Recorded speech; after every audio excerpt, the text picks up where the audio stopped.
Pogledajte kako da jednostavno i na lak način pripremite dekorativnu, lisnatu i izuzetno ukusnu pogaču. Možete je pripremiti za Uskrs, za poneti kao poklon ili sada kao prolećnu pogaču. Prvo ću aktivirati kvasac u 250 ml mlakog mleka.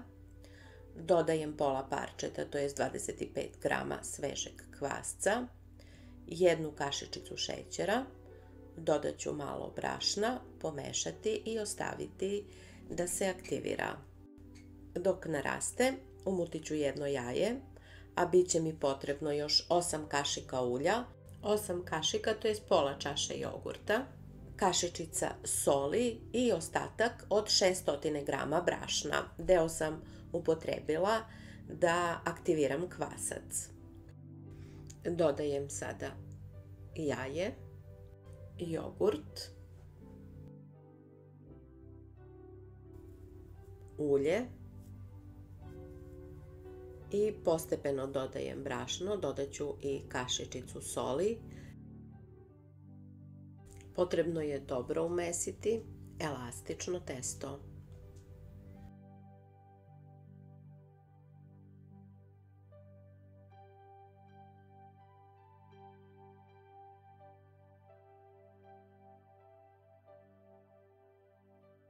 Umesit ću ga i na radnoj površini malo, pošto je potrebno da bude što bolje umešano, a potom ću da sa malo ulja premažem posudu u kojoj će da stoji narasta, a premazat ću malo i testo odozgo.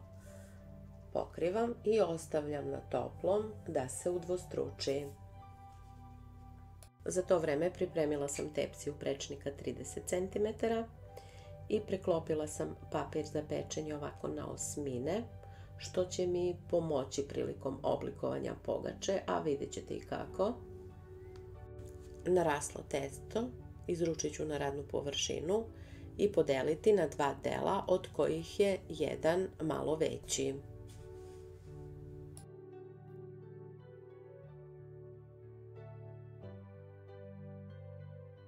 Veći deo testa delim na 5 jednakih delova.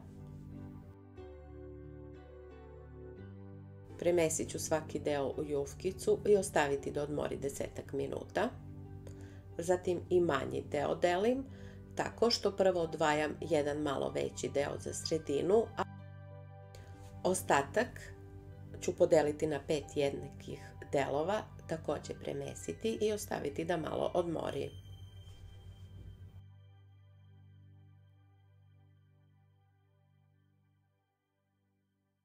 Kada su jufkice malo odmorile, prvo razvlačim ove veće i to oklagijom na veličinu dna tepsije. Dakle, odmerit ću da im prečnik bude 30 cm.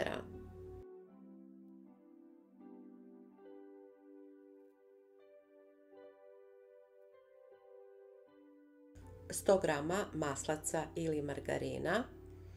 Zagrejala sam malo u rerni ovako da omekša. I sada ću 4 ove jufkice premazati njime, posljednju 5 ne premazujem, slažem ih jednu na drugu. Ovdje je bitno, pre nego što ih složim jednu preko druge, da ih razvučem na potrebnu veličinu, a da ih nakon toga, kada sam ih naslagala, ne pritiskam oklagijom, tako neću utisnuti maslac previše u testo i pogača će biti lisnata. Evo, pre nego što sam naslagala jednu na drugu jufkice, razvukla sam na potrebnu veličinu i sada više ne pritiskam oklagijom. Prebacit ću na papir za pečenje i zasecam na 8 delova, kao što vidite, ne skroz do kraja, a osnova na osnovu koje sečem bit će mi ovaj papir koji sam preklapala. Svaku ivicu sada povlačim prema spolja i podvučem malo ispod testa da se prilikom narastanja ne bi vratila.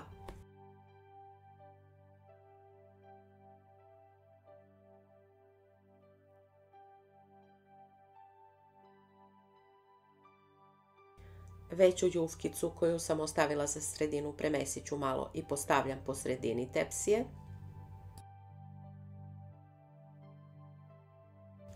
Sada ponavljam postupak sa manjim jufkicama. Razlačim svaku na veličinu desertnog tanjira.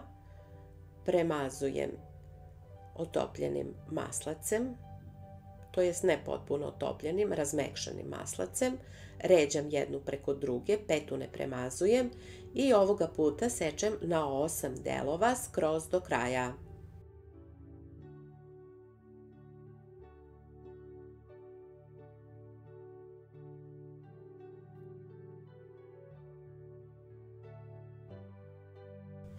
Zatim ću podvrnuti malo ovaj širi deo, ovako.